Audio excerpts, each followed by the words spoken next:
કેમ છો મિત્રો? આવી શિયાળાની સિઝન ચાલુ હોય અને એમાંય આવા લાલ અને લીલા મરચાં આવતા હોય તો રાયતા મરચાં બનાવવાનું મન કેમ ન થાય?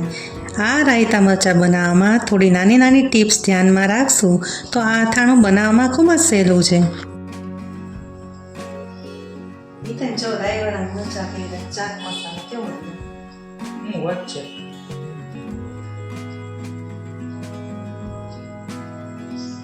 આ તો દેશી મેનુ હોય તો વધારે મજા આવે. બહુ સરસ બનાવ્યું. આ રેસીપી હું છે તો કેમ તારે જાણવી છે? તો મિત્રો તમારે પણ જાણવી છે તો આખો વિડિયો સ્કીપ કર્યા વગર જોજો. 250 ગ્રામ લાલ લીલા મરચાં, 2 ચમચી રાઈના કુરિયા, 1.5 ચમચી મેથીના કુરિયા, 3 ચમચી મીઠું, 1 લીંબુનો રસ, 1 ચમચી વરિયાળી, 1 ચમચી તીખા, 4 ચમચી તેલ, અડધી ચમચી હળદર ને અડધી ચમચી હિંગ.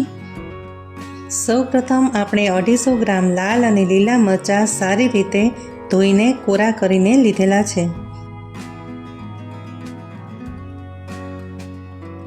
તો તેને મીડિયમ સાઇઝના કટકા કરીને સમારી લેવાના છે.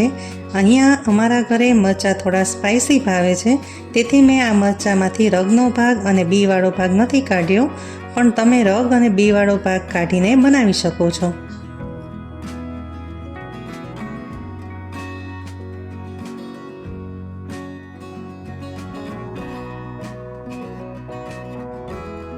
મિત્રો હવે આ મરચાં સરસ રીતે સમારાઈ ગયા છે, તો આ સમારેલા મરચાંમાં 1 ચમચી હળદર, 1 લીંબુનો રસ અને મીઠું નાખી થોડા હલાવી લેશું. હવે આ મરચાંને 30 મિનિટ સુધી ઢાંકીને રહેવા દેશું, જેથી કરીને મરચાંમાંથી મીઠાનું બધું પાણી છૂટું પડી જશે. હવે મરચાંને મીઠા, હળદર અને લીંબુના પાણીમાં આપણે જે રાખ્યા હતા તેને 30 મિનિટ થઈ ગઈ છે અને તમે જોઈ શકો છો કે મરચાંમાંથી હળદર અને મીઠાનું પાણી છૂટું પડી ગયું છે. તો આ મરચાંને આપણે એક પછી એક કાઢીને કોટનના કપડા ઉપર પાથરી દેશું. આ મરચાંને આપણે એકબીજા ઉપર નહીં પણ છૂટા છૂટા ગોઠવતા જશું, જેથી કરીને તેમાં રહેલું પાણી શોષાઈ જાય અને આપણા મરચાં લાંબા સમય સુધી બગડે નહીં. હવે 15 મિનિટ આ મરચાંને કોટનના કપડા ઉપર પાણી શોષાઈ ન જાય ત્યાં સુધી સુકાવા દો. તો આ મરચાં સુકાય ત્યાં સુધીમાં આપણે રાયતા મરચાંનો મસાલો બનાવી લઈશું. તો આ મસાલો બનાવવા માટે આપણે એક મિક્સર જારમાં 2 મોટી ચમચી રાઈના કુરિયા, 1.5 ચમચી મેથીના કુરિયા અને 1 ચમચી વરિયાળીને અધકચરી પીસી લેશું. તો મિત્રો તમે જોઈ શકો છો કે આપણો રાઈના કુરિયાનો મસાલો અધકચરો પીસાઈ ગયો છે. હવે આ મસાલાને એક બાઉલમાં લઈ વચ્ચે થોડો ખાડો કરવો અને આજુબાજુ થોડા તીખા નાખવા, થોડી હળદર, થોડું સ્વાદ અનુસાર મીઠું નાખવું અને આ ખાડામાં થોડી હિંગ મૂકવી.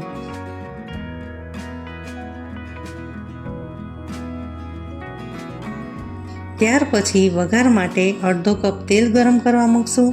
હવે તેમાં થોડા રાઈના કુરિયા નાખી જોઈ લેશું કે તેલ ગરમ થયું છે કે નહીં.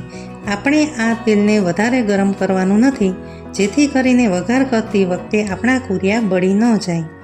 તો મિત્રો જુઓ, આ રાઈના કુરિયા થોડા નાખતા ઉપર આવી જાય છે, તો આપણે સમજવાનું કે આપણું તેલ સરસ રીતે ગરમ થઈ ગયું છે.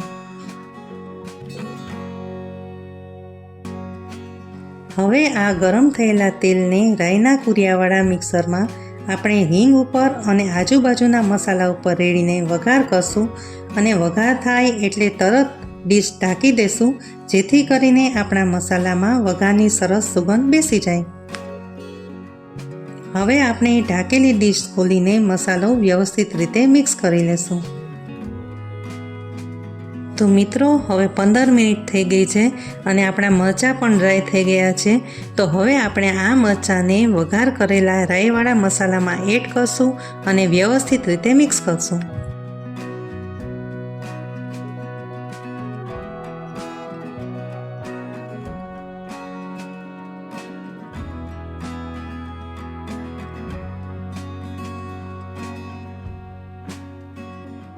હવે આ મસાલામાં ભેળવેલા મરચાં ઉપર લીંબુનો રસ એડ કરશું અને ફરીથી વ્યવસ્થિત રીતે મિક્સ કરી લેશું.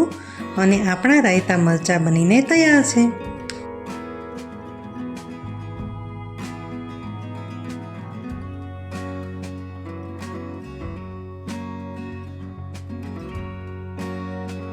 તો ચાલો મિત્રો આપણે ટિપ્સ જોઈએ. મિત્રો, આપણે આ મરચાં બનાવવા માટે કડક અને તાજા હોય એવા મરચાંનો જ ઉપયોગ કરશું. આ મરચાંમાં લીંબુનો રસ ઉમેરવાથી લીંબુનો રસ એ પ્રિઝર્વેટિવનું કામ કરે છે અને આ મરચાં એ લાંબા સમય સુધી બગડતા નથી. રાઈના કુરિયા અને મેથીના કુરિયા અધકચરા પીસવાથી આ મસાલો એ મરચાંમાં સરસ રીતે ચોંટી જાય છે. તો તમને અમારી રેસીપી ગમી હોય તો લાઈક કરો, શેર કરો અને સબસ્ક્રાઈબ કરો અને બેલ આઇકન દબાવવાનું ભૂલશો નહીં.